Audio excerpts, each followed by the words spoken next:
I mean, for instance, this book, it just doesn't seem to be in the same universe that I'm in. Yeah. But it does remind me of universes that I've been in. And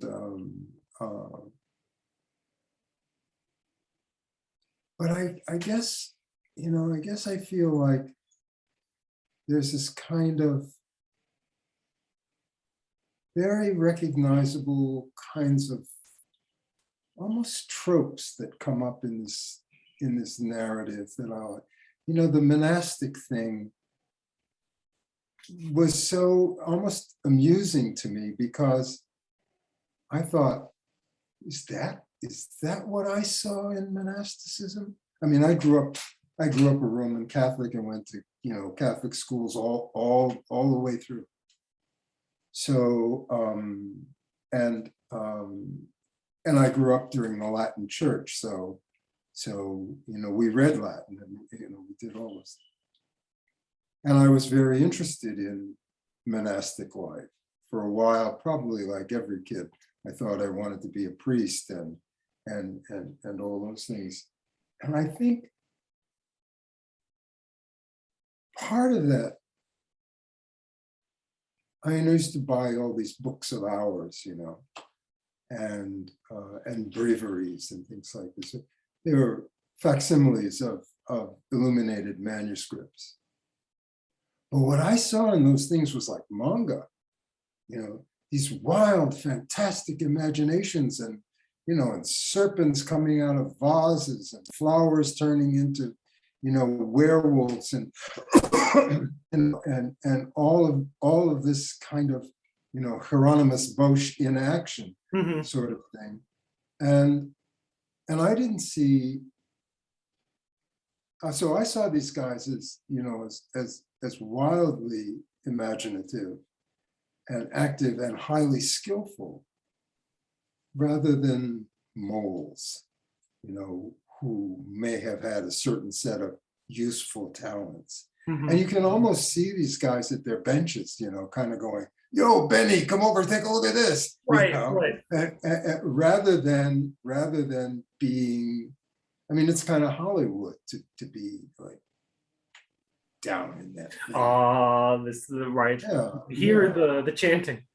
Yeah, I mean, so I was reading a lot of that in his description of these monastic qualities that were supposed to do me well.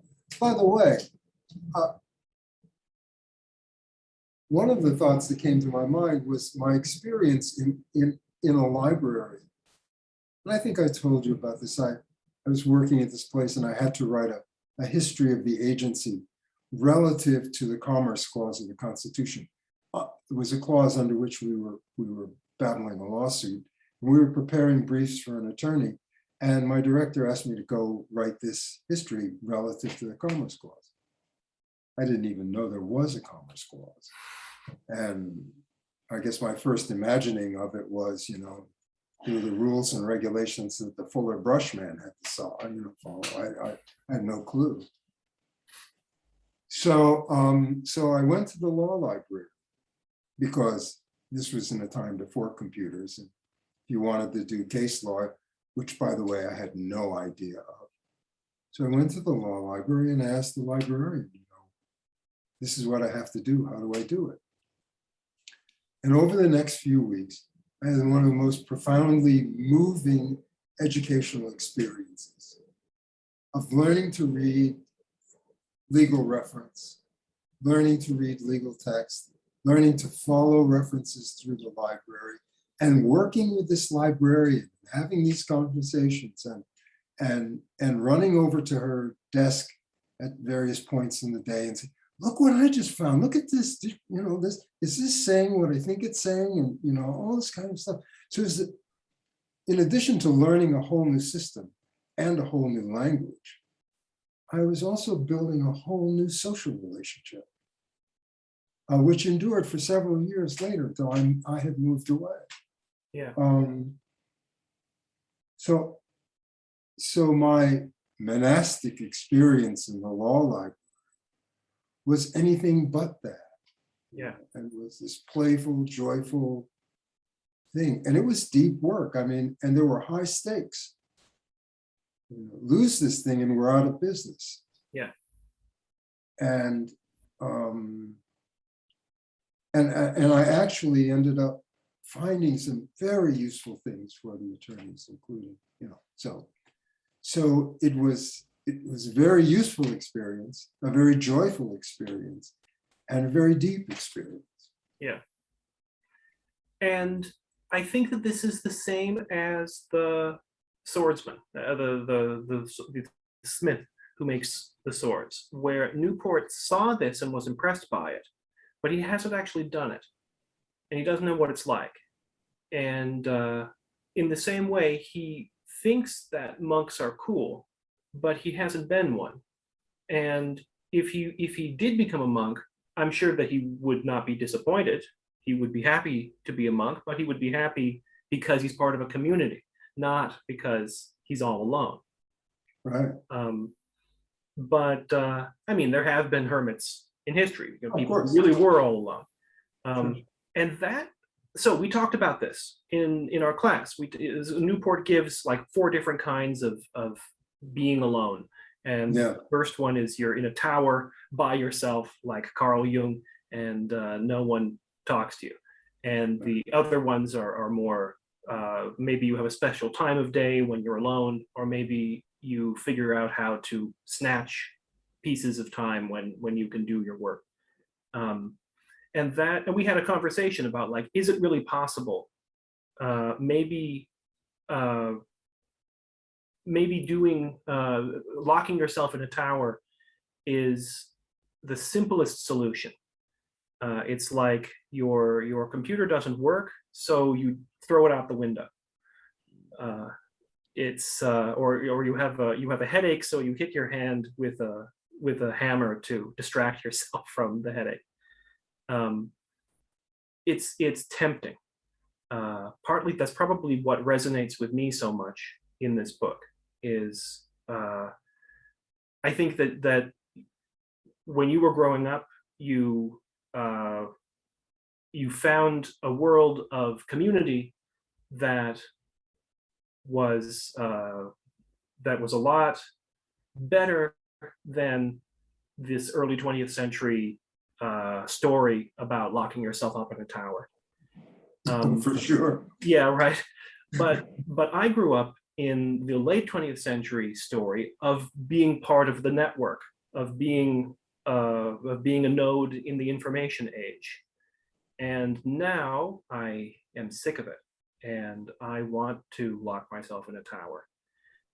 So like the stuff that Newport talks about of disengaging from the internet, for example, is really attractive to me. It's interesting. It's provocative because it makes me wonder. I mean, for me, and I've been thinking a lot about this lately. I put a post on Facebook the other day, or on Instagram, about Yeah. talking to my daughter, and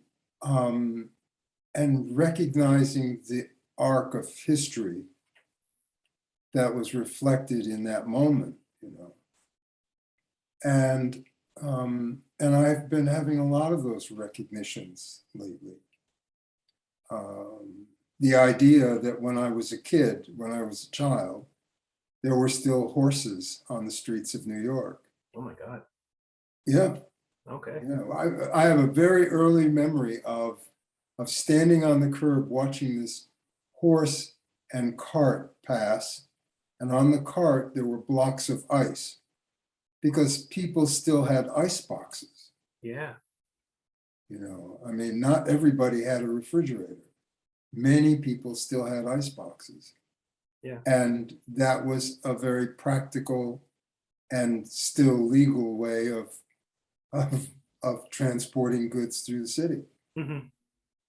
So that's the arc of my 75 years. And And the thing that strikes me about it is that I imagine how less rich it would have been for me, I say that for me, if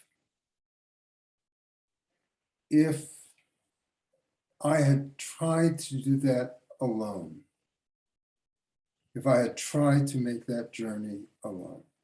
Mhm.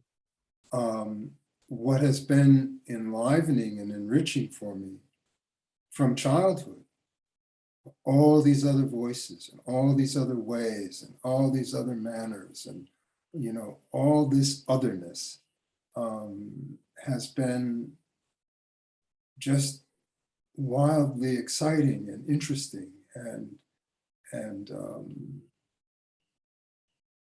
and so that's probably one of the biggest reasons why monasticism was never an attractive solution to me, Mhm. even when I thought, you know, the world was a horrible place. Um, Not being in it was a loss.